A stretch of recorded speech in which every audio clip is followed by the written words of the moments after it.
للمتقين والصلاة والسلام على أشرف الأنبياء والمرسلين أما بعد فأعوذ بالله من الشيطان الرجيم بسم الله الرحمن الرحيم يا أيها الذين آمنوا اتقوا الله وكونوا مع الصادقين آمنت بالله صدق الله مولانا العظيم وصدق رسوله النبي الكريم ونحن على ذلك لمن الشاهدين والشاكرين والحمد لله رب العالمين آمین یا رب العالمین۔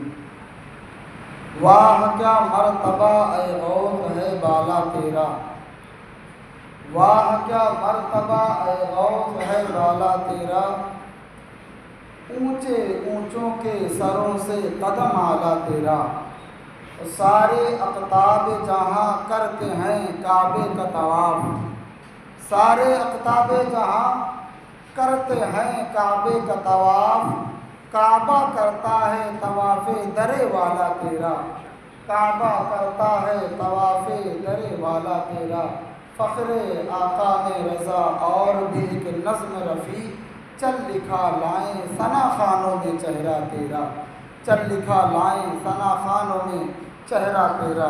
عزیزان ملت اسلامیہ، بات آگے بڑھے اس سے قبل آئیے ہم اور آپ مل کر بارگاہ رسالت والے رسالت میں محبتوں کے ساتھ درود پاک کا ہدیہ پیش کر لیں۔ پڑھیں بابا سے بلند اللہم صلی علی سیدنا مولانا محمد معدن الجود والکرم وآلہ الکرام وابنہ الکریم وبارک وسلم صلاۃ و سلام علیک یا رسول اللہ صلی اللہ تعالی علیہ وسلم۔ نبی اور آل نبی پر ایک مرتبہ اور درود پاک پڑھیں۔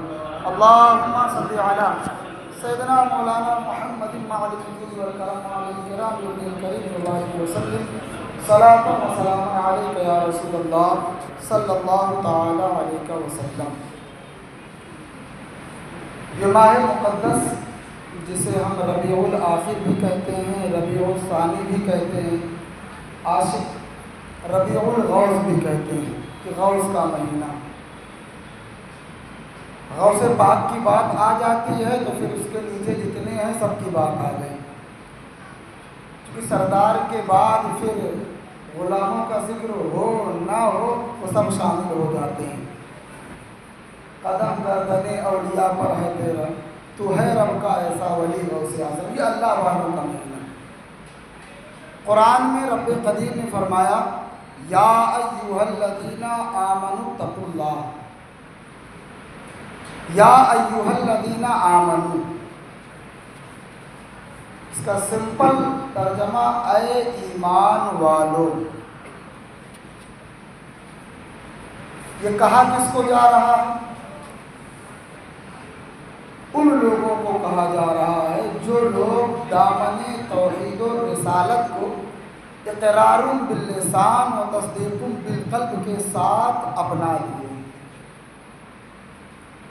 ایمان والو، ایمان والا کہا جا رہا ہے، اور رب قدیر نے کتنا بڑا اعزاز ہمیں دیا، یعنی امت محمدیہ صلی اللہ علیہ وسلم کو، کہ آقا کریم صلی اللہ تعالیٰ علیہ وسلم کی امت کو کتنا بڑا اعزاز کہ پروردگار عالم نے اس سے پہلے جو امتیں آئیں ان سے بھی خطاب فرمایا، ان کے القابات کے ذریعے خطاب فرمایا، لیکن رب قدیر نے اپنے حبیب کی امت کو قرآن پاک میں 1 نہیں 2 نہیں 5 نہیں 10 نہیں بلکہ 88 مرتبہ رب قدیر نے ہمیں یا ایھا الذین آمنوا ایمان والا کہہ کر کے پکارا۔ یا ایھا الذین آمنوا اے ایمان والو، اتقوا اللہ، اللہ سے ڈرو۔ اللہ سے ڈرنے کا اس آیت میں ہمیں سبق مل رہا ہے کہ ہم پروردگار عالم سے ڈریں۔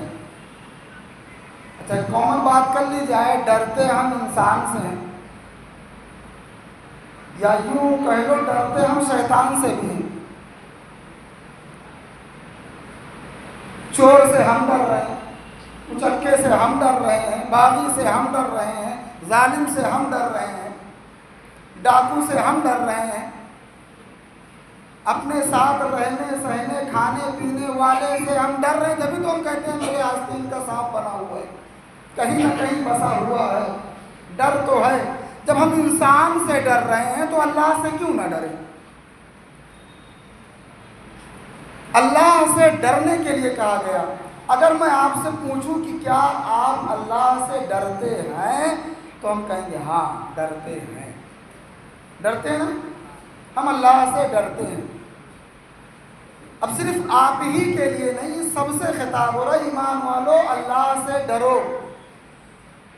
اور ڈر کے لیے ہم کہتے بھی ہیں کہ ہاں ہم ڈر رہے ہیں، ہم ڈرتے ہیں، پروردگار سے ہم ڈرتے ہیں۔ پھر بھی ہمیں کہا جا رہا ہے، خطبا مقررین بار بار یہ آیت ہم تک پہنچا رہے ہیں، سنا رہے ہیں، اس کی تفصیل بیان کر رہے ہیں کہ اللہ سے ڈرو، اللہ تبارک و تعالیٰ کا حکم ہے۔ تو اگر زبان سے جب ہم کہہ رہے ہیں کہ ہم ڈرتے ہیں تو اسے ہم تھوڑا کھول کر کے سمجھتے ہیں۔ کیا اللہ رب العزت نے ڈرنے کا حکم اس لیے دیا کہ تم زبان سے کہو ہم اللہ سے ڈرتے ہیں، اللہ سے ہم ڈر رہے ہیں اور شراب پی رہے ہیں؟ اب میں جہاں تک آپ کو لے جانا چاہتا ہوں آپ جائیں۔ زبان سے ہم کہیں ہم اللہ سے ڈرتے ہیں اور زنا کرتے ہیں، ہم اللہ سے ڈرتے ہیں ہم جوا کھیلتے ہیں، ہم اللہ سے ڈرتے ہیں ہم پڑوسیوں کا حق ادا نہیں کرتے ہیں، ہم اللہ سے ڈرتے ہیں ہم چھوٹوں پر شفقت نہیں کرتے، ہم اللہ سے ڈرتے ہیں ہم بڑوں کی تعظیم نہیں کرتے ہیں، ہم اللہ سے ڈرتے ہیں ماں باپ کے ساتھ حسن سلوک نہیں کرتے ہیں، ہم اللہ سے ڈرتے ہیں کسی مومن بھائی کو تڑپتا ہوا دیکھ کر کے ہمارے دل میں ذرہ سا خیال بھی نہیں آتا ہے، ہم اللہ سے ڈرتے ہیں۔ ہم اللہ سے ڈرتے ہیں، کسی کا مال غصب کرنے میں ہم سوچتے نہیں ہیں، کسی کا ہم آرام سے مار لیتے ہیں، کوئی ٹینشن ہمیں نہیں ہوتا ہے اور اللہ سے ہم ڈرتے ہیں۔ کیا یہی ڈرنے کا مطلب ہے؟ یہ ہے مطلب کہ ہم زبان سے کہیں کہ ہم اللہ سے ڈرتے ہیں لیکن پوری برائیاں ہمارے اندر پائی جا رہی، ہم کرتے جا رہے ہیں، ہم رک بھی نہیں رہے۔ یہ ڈرنے کا مطلب نہیں۔ ڈرنے کا مطلب یہ ہے کہ کہو ہاں ہم اللہ سے ڈرتے ہیں، نماز کا وقت آتا ہے نماز پڑھتے ہیں، ہم اللہ سے ڈرتے ہیں ماہ رمضان آتا ہے روزہ رکھتے ہیں، ہم اللہ سے ڈرتے ہیں ہم شراب نہیں پیتے، اسے حرام جانتے ہیں، اس سے ہم دور رہتے ہیں، جو پیتے ہیں انہیں بھی اس کی تلقین کرتے ہیں کہ ڈرو اللہ سے۔ یہ اسلام میں نہیں ہے۔ ہم اللہ سے ڈرتے ہیں پڑوسیوں کا حق ادا کرتے ہیں، ہم اللہ سے ڈرتے ہیں ان کے بتائے ہوئے باتوں پر عمل کرتے ہیں، ہم اللہ سے ڈرتے ہیں ماں باپ کے ساتھ حسن سلوک سے پیش آتے ہیں، ہم اللہ سے ڈرتے ہیں چھوٹوں پر شفقت کرتے ہیں، ہم اللہ سے ڈرتے ہیں جب کسی یتیم کو دیکھتے ہیں تو اس کے سر پر ہاتھ پھیرتے ہیں، مسکینوں کی کفالت کرتے ہیں، بیواؤں کا سہارا بنتے ہیں، ہم اللہ سے ڈرتے ہیں۔ اللہ سے ڈرنے کا اصل مطلب یہ ہے کہ آپ پورے کے پورے طور پر اسلام کو قبول کر لو، صاحب استطاعت ہو زکوٰۃ دو، پھر کہو اللہ سے ہم ڈرتے ہیں، صاحب استطاعت ہو آپ حج کرنے جاؤ، کہو اللہ سے ڈرتے ہیں، مال کی محبت نہیں ہمارے اندر، آپ طاقت والے ہو تو اپنے کمزوروں پر رحم کھاؤ، ان پر کرم کرو، ان پر مہربانی کرو، کہو اللہ سے ہم ڈرتے ہیں۔ اگر دوسری آیت کے ذریعے ہم سمجھیں جس میں کہا گیا یا ایھا الذین آمنوا اتقوا اللہ، اے ایمان والو اللہ سے ڈرو، تو میں نے کہا ڈرو اس طرح کہ پورے طور پر اسلام کو قبول کر لو۔ قبول کرنے کا مطلب یہ کہ اسلام کی مان لو، اسلام کی مانو یعنی بانی اسلام جو جناب محمد رسول اللہ صلی اللہ علیہ وسلم نے تمہیں پیغام دیا ہے اس پر پورے طور پر عمل کرو، پھر فخر سے کہو ہاں ہم اللہ سے ڈرتے ہیں۔ اور اسی طرح ڈرنے کا حکم قرآن نے ہمیں دیا ہے۔ دوسری جگہ رب قدیر نے فرمایا یا ایھا الذین آمنوا اتقوا اللہ، اے ایمان والو اللہ سے ڈرو حق تقاتہ، جیسا کہ ڈرنے کا حق ہے۔ تو ڈرنے کا مطلب یہ ہے کہ قدم بڑھ رہے ہیں برائی کی طرف تو رک جائے نہیں، رب کا خوف ہے، اس کے جبار ہونے کا خیال آئے، اس کے قہار ہونے کا خیال آئے، زنا کی طرف جیسے ہی آپ بڑھیں فوراً یہ آ جائے ان بطش ربک لشدید، اس کی پکڑ جو ہے بہت شدید ہے، بہت سخت ہے، یہ اصل ڈرنے کا مطلب ہے۔ پورے طور پر اسلام کو مان لو، اسلام کو قبول کر لو، اسلام کی ایک ایک بات کو سمجھو، یعنی کہ جو غلط ہے اسے چھوڑ دو، جو صحیح ہے اسے مان لو، اس کے حساب سے اپنی زندگی گزارو، یہ ہے اصل ڈرنے کا مطلب۔ اے ایمان والو اللہ سے ڈرو،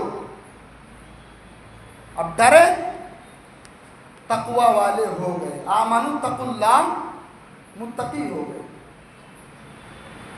اب جب متقی ہو گئے آپ تو کیا کہا گیا؟ وَكُونُوا مَعَ الصَّادِقِينَ، سچوں کے ساتھ ہو جاؤ، سچ کا ساتھ دینے کے لیے کہا گیا۔ اب سچ کا ساتھ یہ سبق دیا گیا کہ سنو، اللہ سے ڈر رہے ہو، ایمان والے ہو۔ اب ایمان والے اللہ سے ڈر رہے ہیں تو جو ڈر رہے ہیں وہ ظاہر سی بات ہے کہ پرہیزگار ہو گئے، جب برائی سے رک رہے ہیں تو اچھائی کی طرف جا رہے ہیں۔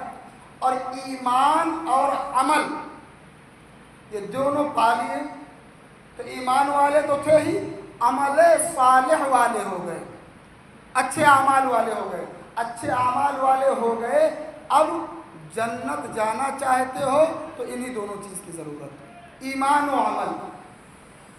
جہنم سے چھٹکارا چاہتے ہو، انہی دونوں چیز کی ضرورت ہے۔ اگر آپ پروانہ نجات چاہتے ہو، انہی دونوں چیز کی ضرورت۔ سرکار کی قربت چاہتے ہو بروز حشر، انہی دونوں چیز کی ضرورت، ایمان اور عمل، یہ دونوں چیز کی ضرورت ہے۔ ہر چیز کو پانے کے لیے جو بہتری کی طرف ہمیں لے جائے گی، آخری مرحلہ پانے کے لیے بھی ایمان اور عمل کی ضرورت، لیکن باوجود کہ ہمیں کہا گیا وَكُونُوا مَعَ الصَّادِقِينَ، سچوں کے ساتھ ہو جاؤ، سچوں کے ساتھ ہونے کے لیے ہمیں ترغیب دلائی گئی۔ اگر یہ کہہ لیں آپ کہ صرف ایمان اور عمل سے ہم کامیاب ہو جائیں گے، سچوں کی ضرورت نہیں ہے، تو میں آپ کو ایک مثال دیتا ہوں۔ ایمان والا وہ بھی تھا اور اس سے زیادہ عمل کس کے پاس پہنچ گئے آپ؟ 6 کروڑ برس کی عبادت، مجاہدے بھی، ریاضت بھی، ملائکہ کا استاذ، علم کا عالم، یہ کہ بیٹھے جھولے میں ایک پہر جائے تو کئی ہزار علم پالے، ادھر پہر مارے تو کئی ہزار۔ ایمان بھی تو اس وقت تو ایمان والا بھی اور عبادت گزار بھی، ریاضت بھی، ہر چیز اس کے پاس، ساری چیزیں اس کے پاس ہونے کے باوجود اس نے اصل بات کو نہ سمجھا۔ اصل بات کیا؟ کہ یہ ایمان اور عمل، یہ 2 خزانے جن کا ذکر اس آیت میں کیا گیا، یہ قیمتی سرمایہ ہے، یہ خزانہ ہے ایمان و عمل۔ اور خزانہ آ جائے تو آپ کرتے کیا ہیں؟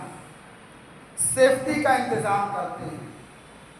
آج کے ماحول میں اگر یو پی والوں سے پوچھیں تو بھرپور وہ بتائیں گے کہ ہاں خزانے کی سیفٹی کیسے کی جاتی ہے، پوری رات نہیں نیند آ رہی ہے، کوئی نہیں ہے تو ہم یہاں سے ویڈیو کال پہ پورے رات جو ہے شب بیداری ہم کر رہے ہیں، کہیں خزانہ چلا نہ جائے، کہیں چوری نہ ہو جائے، اس طریقے سے نگہبانی کی جاتی ہے۔ خزانے کو بچانے کے لیے آپ کے ساتھ کی ضرورت۔ معلوم یہ پڑا کہ خزانہ جو ہے وہ آنے کے بعد بس رہ نہیں جاتا ہے، وہ آتا ہے تو جاتا بھی ہے، نکلتا بھی ہے۔ اور ایمان و عمل یہ ایک خزانہ ہے، اور یہ خزانہ آنے کے بعد جو ہے بس یہ نہیں کہ آ گیا اب کوئی ضرورت نہیں، اب جائے گا نہیں، جب یہ جاتا ہے آتا ہے جاتا ہے تو اس کی سیفٹی کے لیے اب کسی پہرے دار کی ضرورت ہے، کسی کے ساتھ کی ضرورت ہے۔ تو شیطان ایمان والا تھا، عمل والا تھا، خزانہ آ گیا، آنے کے بعد میں ہر چیز اس کے پاس، لیکن بس چھوٹی سی غلطی ہوئی اور اکڑ گیا۔ کیا ہوا حکم؟ لِآدَمَ فَسَجَدُوا إِلَّا إِبْلِيسَ وَإِذْ قُلْنَا لِلْمَلَائِكَةِ اسْجُدُوا، جب کہا گیا کہ تم آدم کو سجدہ کرو، فرشتوں سے کہا گیا وَإِذْ قُلْنَا لِلْمَلَائِكَةِ اسْجُدُوا لِآدَمَ، آدم کو سجدہ کرو،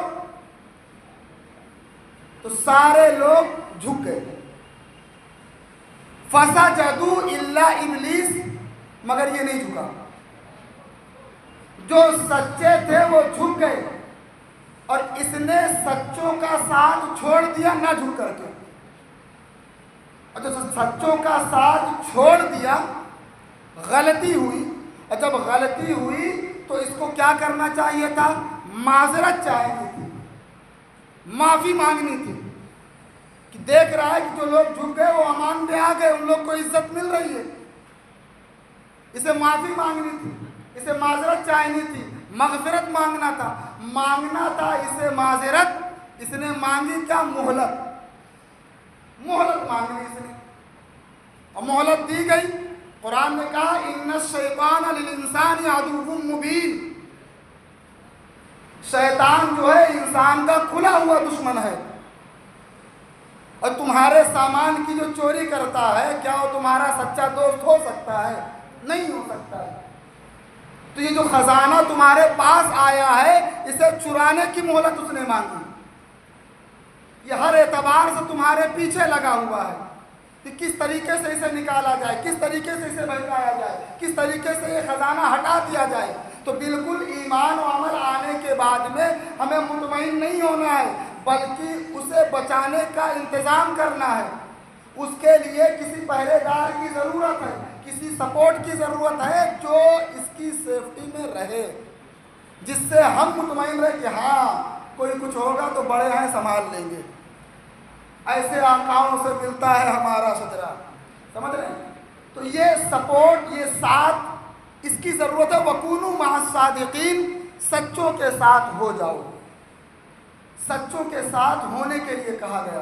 اور جب سچوں کے ساتھ ہونے کے لیے کہا گیا تو آپ دیکھیں کہ سچوں کے ساتھ ہونے سے فائدہ کیا ملتا ہے۔ علم ہے، ایمان ہے، عمل ہے، تینوں چیز اگر آپ کہیں کہ بچ جائیں تو یہاں پر آپ دیکھیں کہ سچے کے ساتھ کے لیے کیوں کہا گیا اور اس کا فائدہ کیا ہے۔ امام فخر الدین رازی رحمۃ اللہ تعالیٰ علیہ، کتنے بڑے امام، تفسیر کبیر کی جلدیں آپ دیکھیں آپ دنگ رہ جائیں گے۔ علم کی کمی نہیں، مصنف کئی کتابوں کے، مفسر بھی ہیں، اتنے بڑے عالم،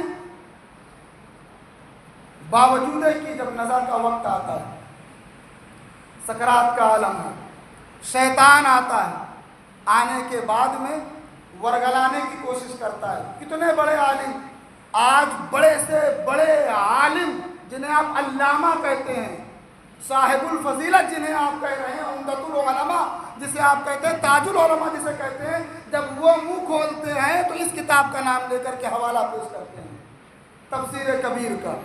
لیکن اس کے رائٹر، ان کی بات میں بتا رہا ہوں آپ کو، جب نزا کا وقت آتا ہے شیطان آتا ہے، کہتا ہے سنو بڑی کتابوں کے مالک ہو، بڑی کتابوں کے مصنف ہو، ذرا یہ بتاؤ اللہ ایک ہے، تمہارے پاس کیا دلیل ہے؟ اللہ ایک ہے، کیا دلیل ہے تمہارے پاس؟ اب امام فخر الدین رازی رحمۃ اللہ تعالیٰ علیہ دلیل پیش کرتے جا رہے ہیں، وہ بھی تو عالم، وہ بھی تو جانکار، دلیلیں کاٹتا جا رہا ہے، ادھر سے دلیل پیش کی جا رہی، ادھر سے دلیل کاٹی جا رہی، پیش کی جا رہی، کاٹی جا رہی۔ اب کہیں نہ کہیں گھبراہٹ سی ہوئی کہ پیش تو کر رہا ہوں لیکن سب کٹتی چلی جا رہی ہے، لیکن اب ایسے عالم میں امام فخر الدین رازی رحمۃ اللہ علیہ نے ایک سپورٹ بنا کے رکھا تھا، ایک سپورٹ بنا کر کے رکھا تھا جسے آج ہم کہتے ہیں پیر کامل۔ اب انہیں خبر ہوئی سچا پیر تھامو، پیر کا دامن تھامو تو دیکھ لو کیسا پیر ہے، وہ آپ کو تعلیم کیسی دیتا ہے، بالا اور جھمکا پہننے کی تعلیم دیتا ہے یا کہ تنہائی میں آپ کو مصلی بچھا کر کے رونے کی تعلیم دیتا ہے، یہ دیکھنا ضروری ہے۔ اب پیر کامل حضرت نجم الدین کبریٰ رحمۃ اللہ علیہ، جب آپ نے دیکھا کہ مرید یہ حالت میں ہے، پریشانی کے عالم میں ہے، وہاں سے آواز بلند کی، اے فخر الدین کہتا ہے کیوں نہیں ہو، میں بغیر دعوی دلیل کو خدا کے ایک مانتا ہوں، میں کوئی دلیل نہیں دینا چاہتا، بغیر دعوی دلیل کے میں خدا کو ایک مانتا ہوں۔ جب آپ نے یہ کہا تو شیطان کہتا آج تمہارے پیر نے تمہیں بچا لیا ورنہ تم جا رہے تھے۔ تو سچوں کی ضرورت یہاں پر ہے، یہاں سچوں کی ضرورت ہے۔ وَكُونُوا مَعَ الصَّادِقِينَ، سچوں کے ساتھ ہو جاؤ۔ پھر مولانا روم کا نام کس نے نہیں سنا؟ مولوی ہرگز نشد مولائے روم۔ مولانا روم علم کی کمی نہیں، عمل کی کمی نہیں، لیکن آپ فرماتے ہیں جب تک میں شمس تبریز کا غلام نہ ہوا کسی قابل نہیں ہوا۔ سچے کے ساتھ پکڑنا ضروری ہے، صرف ایمان عمل سے کامیاب نہیں ہو سکتے ہیں۔ اور پھر خواجہ اجمیری کو کون نہیں جانتا ہے، کون نہیں جانتا ہے ہند الولی کو، ہند کے راجہ کو کون نہیں جانتا ہے۔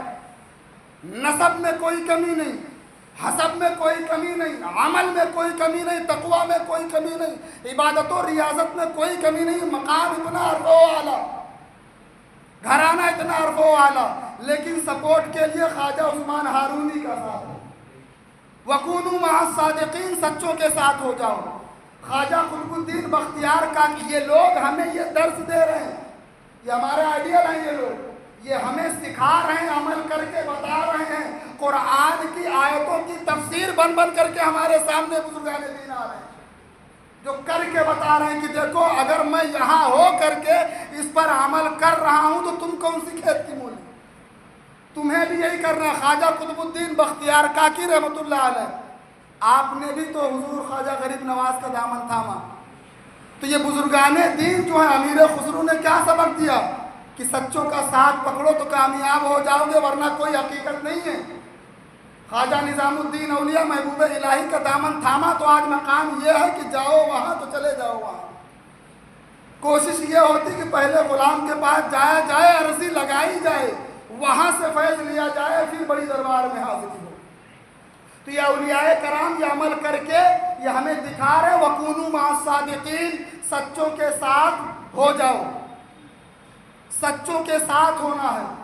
یہ بزرگان دین نے ہمیں سبق پڑھایا ہے، اور سچوں کے ساتھ ہو جا رہے ہو تو جب سچوں کے ساتھ ہو، ایک مثال آپ کو میں دیتا ہوں۔ مثال کے طور پر کوئی آئے میرے پاس اور کہے مجھے فلاں شخص کے گھر پہ جانا ہے، مجھے بھیجنا ہے کرلا بھیجنا ہے، میں اس کو یہاں کھڑا کروں، بولوں کہ بھائی جاؤ یہ سگنل ہے، پھر ایسے جانا، پھر رائٹ مارنا، پھر لیفٹ مارنا، پھر رائٹ مارنا، آپ پہنچ جاؤ گے۔ عقل کی بات عقل میں بٹھائی گئی۔ اب کسی کے عقل پر کیا بھروسہ، ذہن پر کیا بھروسہ، ہو سکتا ہے کہ سنی سنائی بات وہاں آگے جائے لڑکھڑا جائے، پہنچے منزل تک کہ نہ پہنچے، اس کا کوئی پکا وہ نہیں ہے۔